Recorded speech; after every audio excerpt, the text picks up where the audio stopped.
The film begins in a future where a border checkpoint separates the USA from Canada. Soldiers are inspecting cars as they move through. John, a former soldier, and his wife, Karen, approach the border. As they reach the checkpoint, Karen insists she can handle this alone, but John refuses to leave her side. She discreetly adjusts a jacket that's sticking out before a soldier approaches their vehicle for inspection. They both exit the car for the search. While their belongings are being examined, another woman is stopped at the checkpoint because she's pregnant without authorization. In this dystopian world, women are only allowed to carry one pregnancy in their lifetime, no matter the circumstances, and any subsequent ones are prohibited. Karen moves forward to the next scanning point, passes through the scanner successfully, and they breathe a sigh of relief before hurrying back to their car. As a soldier returns John's bag, he notices a tag on Karen's jacket. He tears her shirt off, revealing the jacket, which was meant to deceive the scanner, but John reacts quickly, breaking the soldier's arm. They try to flee by battling the guards and running toward the bridge. Guard dogs are released to pursue them, and John urges Karen to run ahead while he holds off the animals. The dogs catch up and clamp down on his arms and legs, making it hard for him to defend himself. The soldiers arrive, pull the dogs off, and take John into custody. As he's led away, John is satisfied because Karen has successfully escaped. He finds himself in a truck with other prisoners on their way to the most fortified prison called the Fortress, which is run by the Mental Corporation. John explains to the other prisoners that he was arrested because his wife became pregnant again after they tragically lost their first child. The truck arrives at Mental Prison, but before entering the high-security facility known as the Fortress, all prisoners are stripped and put through a cleansing process. Poe, the prison's overseer, greets them through screens mounted above their cells. Each prisoner is fitted with a device called the intestinator. This device allows Mental to maintain control over the inmates. If severe punishment is required, the device can be triggered to explode. John and Gomez follow a robotic guard named Z-10, which functions like a human guard, to a room occupied by 3 other prisoners. These include Stiggs, who holds dominance over the cell, D-Day, the group's resident genius, and Abraham, a calm, enigmatic man. As the system announces 1 minute until lights out, Abraham warns John and Gomez not to dream while they sleep that night. John has a dream about being intimate with Karen Poe. The director monitors this through Z-10. The intestinator quickly reads John's mind and detects the inappropriate dream. The device is triggered, inflicting excruciating pain on John. He glances over at Abraham, finally understanding why he had been cautioned against dreaming in this place. The next day, John is sent to work at a construction site within the prison. Suddenly, he hears someone frantically calling for help nearby. A man named Maddox, identified by the number 187 tattooed on his forehead, is attempting to assault Gomez, driven by a sense of justice. John steps in to stop the attack.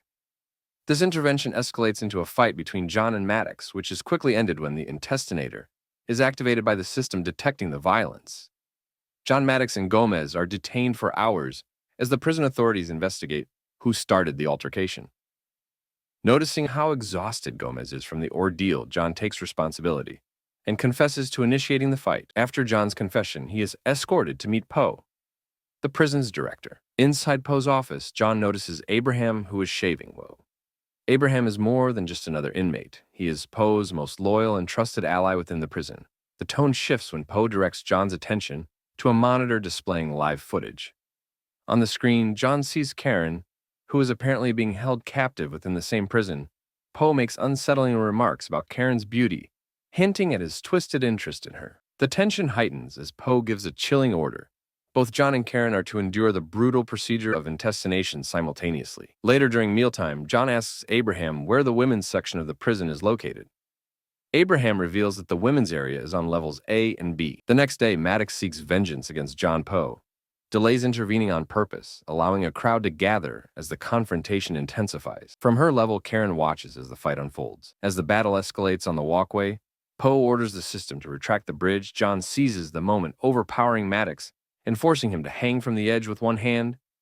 Poe commands John to finish Maddox off, but John defies him and pulls Maddox to safety instead. In retaliation, Poe orders a splatter gun to fire at Maddox's intestinator, resulting in a horrific explosion as Maddox's abdomen is torn apart. Poe then orders a random activation of one of the prisoner's intestinators, including John's. At that moment, John spots Maddox's fallen intestinator on the ground. With a quick, cautious look around, John stealthily hides the device. Before being taken to solitary confinement for his punishment, Karen is allowed a brief conversation with him. After their exchange, John is subjected to a torturous experience involving a rotating gimbal that spins him endlessly. To add to his misery, he is haunted by intense hallucinations, taking him back to the joyful memories of his life with Karen and their first child. 3 days later, Poe presents Karen with the proposition he promises to release John if she agrees to stay with him afterward. Unable to watch John suffer any longer, Karen agrees to live in Poe's quarters. John is then returned to his cell, but he's no longer the same man. His appearance has become frightening, his mind appears broken, and his body seems numb to any sensation. While this was unfolding, Karen spends her first night in Poe's personal quarters. To her shock, she finds Poe enhancing his strength through the prison system, a revelation that leaves her in disbelief. Poe then reveals a startling truth: he has been transformed into a highly efficient cyborg by the Mental Corporation. It is also uncovered that Poe is the first child born to female inmates who were pregnant and had been successfully altered by Mental. In a twist, it's revealed that Karen's unborn child is part of Poe's larger plan. Meanwhile, Abraham works tirelessly to help John recover his emotions. During this time, Karen begins to grow close to Poe and starts to integrate him into her own schemes. In her effort to set her plan in motion, Karen offers Poe a glass of champagne, secretly spiked to render him unconscious. Once Poe passes out, she seizes the moment and sneaks into the control room. There she accesses John's dreams, successfully waking him from his catatonic state. Fortunately, Karen manages to return to Poe's quarters before he regains consciousness, avoiding suspicion. At dawn, John informs his friends that he has finally broken free from the 4-month coma. He also learns that Karen has moved into Poe's quarters to protect him. John announces to the group that he intends to rescue Karen. Meanwhile, Abraham, who started with a lowly job for Poe, is revealed to be the only prisoner ever granted parole. During a conversation in Poe's quarters, Abraham confides in Karen about John's plan to escape. His hope is that Karen will stop John, as no one has ever successfully escaped the fortress. However, to his surprise, Karen is overjoyed and reveals that she plans to help John with his escape. Back in their cell, John approaches D-Day, asking him to repair Maddox's intestinator device. D-Day agrees, but insists on being part of John's escape plan in return. John accepts, knowing that any complications involving D-Day will have to be dealt with once they are outside. Meanwhile, back in Poe's quarters, Karen cleverly hides a precious diamond. This diamond isn't just a rare jewel, it's a holographic lens that reveals detailed maps of the fortress, a vital element in their escape plan. In time, Abraham hands over the diamond to John and the group, allowing them to move forward with their escape plan.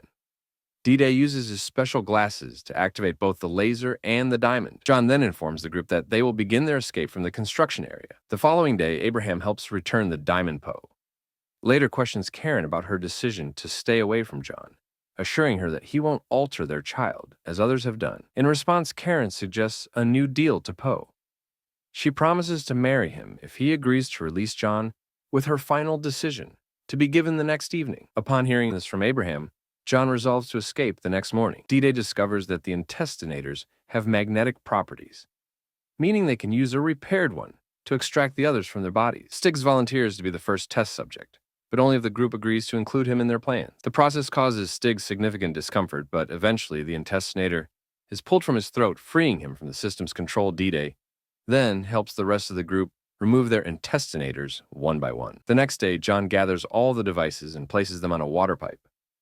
The group stages a fight to distract the guards at the construction site. As anticipated, the system activates the intestinators when it detects the violence. Poe quickly notices the error in the system, but it's too late to reverse it. The system triggers an explosion at the pipe, creating a massive hole, large enough for the prisoners to escape. He then retrieves the steam bulbs and activates the attack clones to eliminate all the inmates. The group tries to flee, but the steam forces them to retreat into the pipes to avoid being burned. Stiggs, unwilling to endure more punishment from Poe, decides to surrender. Meanwhile, in Poe's quarters, Abraham secretly helps Karen escape, but Poe arrives shortly after Abraham engages Poe to protect Karen, but Poe, being more machine than man, is invulnerable. Karen tries to aid Abraham by stabbing Poe in the back with a shard of glass, but it proves ineffective. Simultaneously, the attack clones infiltrate the pipes and start firing.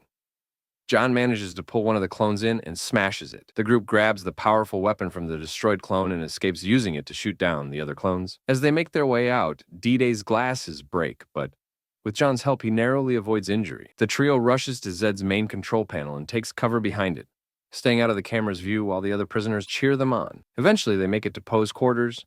John points his weapon at Poe, ordering him to move. They soon discover that Abraham is dead, and John learns that Karen has been taken to the surgery room. Poe informs John that only the child will make it out alive from the surgery room, unless John lets him go. If not, Karen won't survive. However, Zed informs Poe. They rush to the surgery room, but Zed shoots Poe, leaving him gravely wounded. Zed blocks the only exit, waiting for the attack clones to arrive and finish off the remaining prisoners. D-Day instructs John to take him to Zed's control center, where he manages to disrupt Zed using a computer bug. Unfortunately, D-Day is soon killed by an attack clone. In his final moments, D-Day manages to cut off the power to the entire prison, which delays Karen's surgery. The virus he released causes the clones to malfunction. John and Gomez race to find Karen as chaos ensues, with prisoners taking the opportunity to escape. Finally, John, Karen, and Gomez manage to reach the surface using a stolen truck. Along the way, Karen goes into labor. As they near the Mexican border, John stops the truck in a barn to assist with the delivery. However, Zed takes control of the truck, driving it into the barn and killing Gomez. John manages to destroy the truck with his weapon, but it crashes into the barn where Karen is lying. John is devastated, thinking that he's caused Karen and their baby's death. But suddenly he hears the baby's cry and is overjoyed to find that both Karen and the baby are safe. They can finally live as a family. The movie ends here. We hope you enjoyed our recap. Make sure to check out our next videos, and don't forget to subscribe for more amazing content. See you in the next one.